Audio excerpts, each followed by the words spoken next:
Hey guys, my name is Jason. I am the founder of Distress Loan Advisors.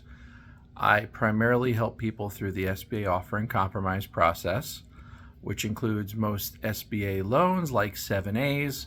It does not currently, as of September 11th, 2023, does not currently include EIDL loans. I do a lot of case evaluations for EIDL loans to give people an expectation of what they can expect if they can't make payments, if they close their business, et cetera, et cetera, et cetera. If you want to schedule some time with me or check out my website, there is a link in the notes below. All right, today I'm going to talk about 4 ridiculous things about the EIDL loans. I think the money that went to businesses was a good idea. I think during COVID, they mobilized quickly. They knew they had to get the money out the door without a lot of red tape. The issue that I take with the SBA is how they're servicing the loans now that COVID's behind us, mostly. It's one thing to give out the money. It's another thing to work with borrowers who still can't afford it or if their business is closed. So I have a bunch of gripes with the SBA about how they're doing this. The first one is, there are very few options if you can't afford your payment. Essentially, you can apply for a hardship accommodation, which is 10% of your regular payment, and that's it.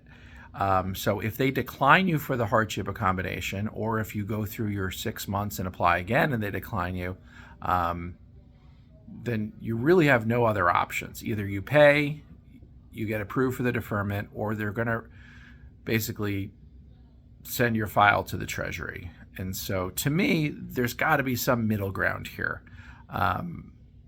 Whether it's reducing interest, cut the rate to 0, give some percentage of principal reduction, something, because the issue is there's plenty of businesses out there who actually do want to pay and can't afford it. And so rather than just watching the interest accrue, and that's the thing about the hardship accommodation too, when you're making a payment equal to 10% of your regular payment, you're actually going to owe more at the end of that deferment than you do at the beginning, because you're not paying down principal and you're only paying a fraction of the interest, which means your interest accrual is going to be much higher. And as most people have seen, after the initial deferment period of like 3 years, everyone's got this huge interest accrual. So your payments for the next couple of years are all going to go towards interest, and it's very frustrating. So I wish the SBA would be more flexible about restructuring or deferments or something, because the current options just are not enough. 2, I've talked about this a lot. Good luck settling if your business closes. Back in April 2023, I was constantly badgering the SBA and saying, when are you going to allow offer and compromise? And they just kept putting it off. And finally, they sent me the forms. I had 3 clients submit offers, and all 3 of them, they got kicked back. And they basically said, we're not actually considering them right now. And when we pressed them, A, why are there forms? And B, well, when are you going to? We got no answers whatsoever. I pushed the issue myself, and I said, look, I'm a consultant, and I talk to dozens of people every single week.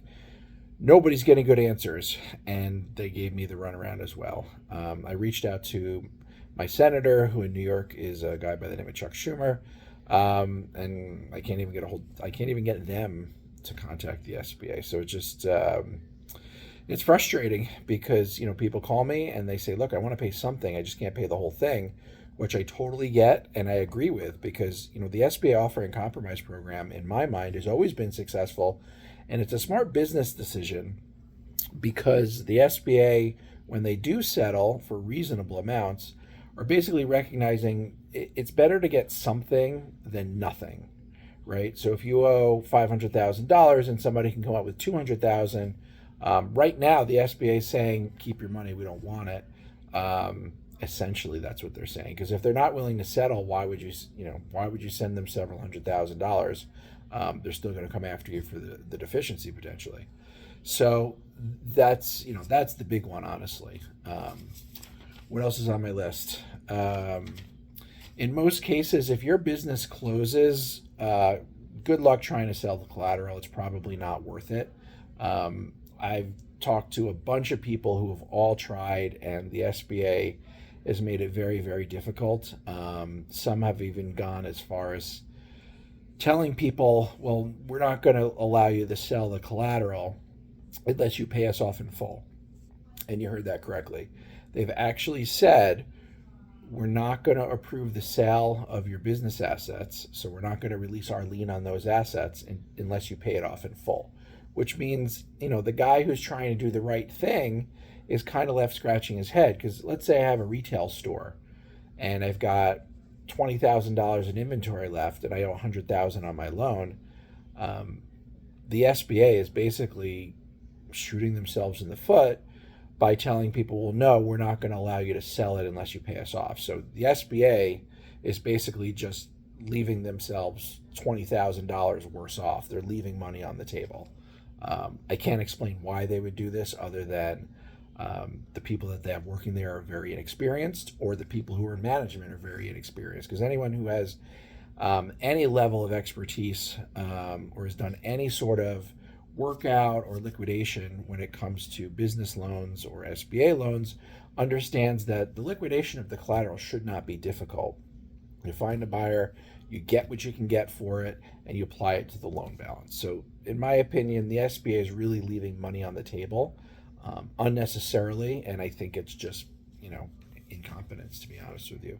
And the very last one, the last thing that really is driving me crazy is the incorrect information that people are getting directly from the SBA. The number of people who have not guaranteed their loans that have and called the SBA, and the SBA said, oh, because you're a member of the business, you're an owner of the business, you're liable for that. And it's just not true. First of all, they advertised the EIDL program specifically. If you borrowed less than $200,000, they did not take personal guarantees. So for the SBA to be telling people that, it should be embarrassing for them, and it's laughable if it weren't, causing people major stress, losing sleep at night, and really probably making decisions based on the fact that they think they're liable for it, and they're not. Because I've seen loan documents for loans that are personally guaranteed, and those that are not. And the difference is there actually is a separate document that says unconditional guarantee, and it's got the person's name on it. That's how you know you guaranteed it. Yet the SBA is telling people things that I believe are wrong. Other people who do what I do, work in this business, all agree. The note itself, the language in the note, that in of itself does not constitute a guarantee, because that was not their intent. It's for sure, it's worded poorly, and I've seen a number of attorneys who don't live in this world or haven't previously seen them said, yeah, this looks like a guarantee to me. But I've actually done some research on it, and actually there was somebody who reached out directly to the SBA, and at least one person at the SBA understands it, basically explained that, any language in the note is in the context of the borrower. And so if you have an LLC, an S Corp that's the borrower, that's what it's referring to, not the person signing it as an individual. Because we have to remember, when these loan documents get signed, like if you have an LLC, the LLC doesn't have a signature. Like a living human being has to sign it, but they sign it in the capacity as an owner or a member, not as an individual. So that's it. My rant is now at 9 minutes, but I just wanted to sort of put out there, 4 things that I really dislike about the SBA EIDL program. Again, as of today, September 11th, 2023, offer and compromise is not an option, but I know people still have tons and tons of questions, and I know that because I do case evaluations 2 days a week, and basically my schedule is pretty much full every single week.